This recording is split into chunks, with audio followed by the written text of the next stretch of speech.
Before the sun ever rose, the steady sound of hammer against wood echoed through the compound, and Frederick was already awake, already working, not because customers were waiting, but because he refused to sit still while his life stayed the same, his small workshop barely holding together with a leaking roof that forced him to move unfinished furniture in the middle of rainy nights, reusing old nails, saving every scrap of wood, sometimes skipping meals just to afford materials, yet showing up again the next morning like nothing could break his resolve.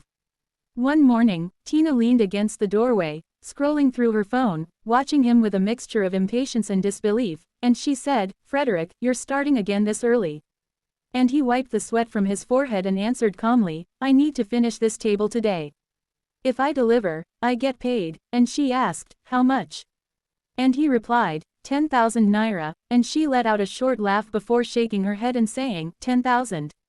Frederick, do you even hear yourself? My friends are moving forward and I'm still here explaining why my man is struggling, and he stepped closer, his voice soft but hopeful, saying, "I'm trying, Tina, just give me time," but she looked away as if time was the one thing she refused to give.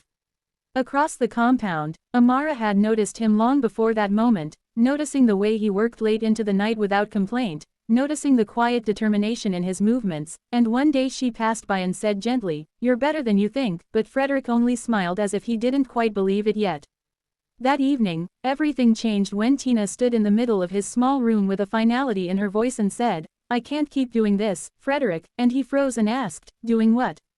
And she replied, "This struggle, this waiting, I need stability," and he tried to explain, saying, "I'm working every day for us," but she cut him off and said, "But it's not enough," and as she picked up her bag, his chest tightened and he said, "Tina, please don't do this," and she answered simply, "I have to," and he reached for her hand, his voice breaking as he said, "Wait, please, let's figure it out together, I love you," but she gently pulled away and said, "I know, but love is not paying the bills," and as she walked out, Frederick followed her into the compound, calling after her, "Tina, wait," before rushing ahead to stand in front of her, his voice trembling as he said, "Don't leave me like this, I'm begging you, just stay, I'll fix things, I promise," and for a moment she hesitated before shaking her head and saying the words that would stay with him, "I can't build my life on promises," before walking past him and leaving him standing there, defeated.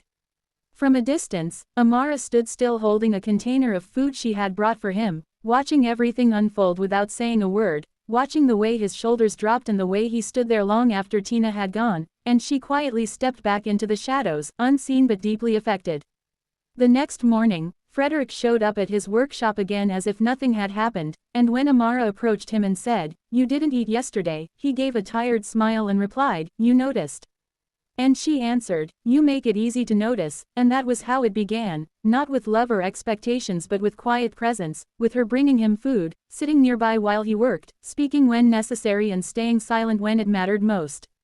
One afternoon, she picked up one of his rough sketches and studied it before saying, "You build well, but your designs can be better," and when he asked what she meant, she picked up a pencil and began to draw, her hand moving with confidence as clean lines and smooth curves transformed a simple idea into something elegant, and Frederick stepped closer, surprised, and asked, "You did that?"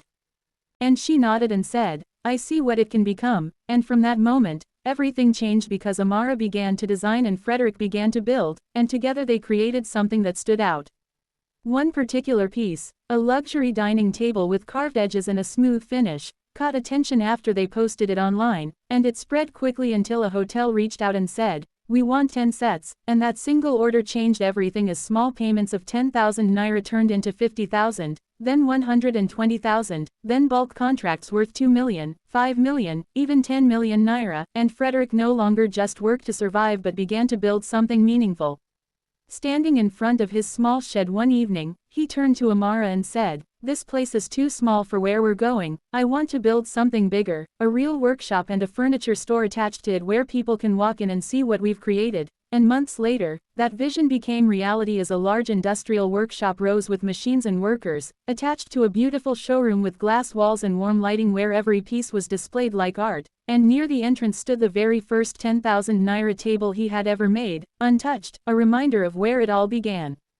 As the business grew, a media crew came and featured his journey, and soon Frederick appeared on television, his story told from a leaking shed to multi-million naira contracts, and across town, Tina sat watching absent-mindedly until she heard his name and looked up. her expression shifting from confusion to shock as she whispered, "Frederick," and as she watched him on the screen, she felt something deeper than regret because the life she had chosen after him had not given her what she expected, as the men she pursued had money but no stability, offering flashy beginnings that led to empty endings, leaving her with the realization that she had chased comfort but never found peace, and she whispered quietly, "I didn't know who you were becoming."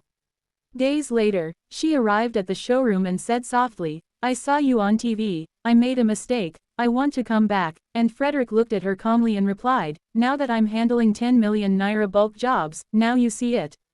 And she had no answer, and in that moment the showroom door opened and Amara stepped out, elegant and composed, wearing a wedding ring that caught the light, her hand gently holding a small boy about 3 years old while her other hand rested on her visibly pregnant belly, and the child saw Frederick and ran toward him calling, "Daddy," and Frederick lifted him with ease, smiling in a way he never used to, and Tina stood frozen, her eyes moving from the child to Amara's belly and back to Frederick as she said quietly, "You have a family," and he answered simply, "Yes."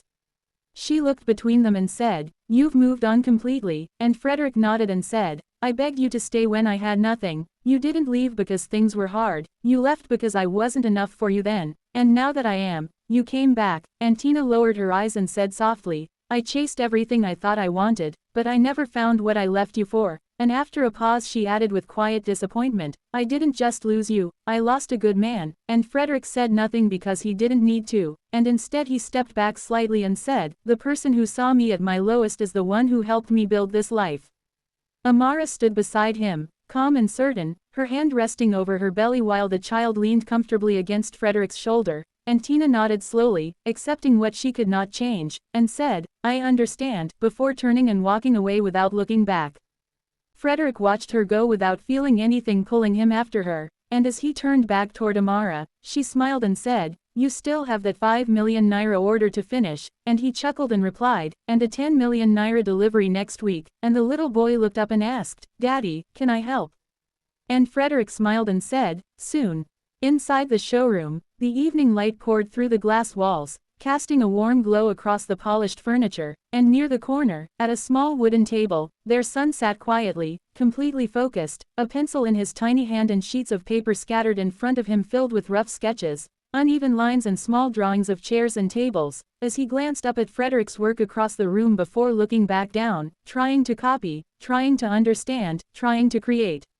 Moments later, he reached for small leftover wood pieces, tiny scraps Frederick would have once saved, and began working carefully, piece by piece, adjusting, concentrating, until he finally fitted the pieces together into a miniature chair and a small table beside it, simple in size but surprisingly sturdy, well aligned, well balanced, and built with care. "Daddy," he called softly. Frederick walked over slowly, crouching beside him. "You made this." The boy nodded proudly. "I'm building like you." Frederick picked up the tiny chair first, pressing lightly against it, testing its strength, and it held firm, and then the table, steady and well built for its size, and for a moment he saw himself, not as the man he had become, but as the man he once was. Amara stood behind them, her hand resting over her belly, her smile calm and full. "Looks like you have competition," she said softly. Frederick let out a quiet laugh. "I think I do." He walked toward the front of the showroom and carefully placed the miniature chair and table beside the very first 10,000 naira table, small beside the beginning of everything, a quiet symbol. And as the sound of hammer met wood once again, it no longer sounded like struggle. It sounded like legacy. If you loved this story, like, comment, share, and subscribe. Thank you.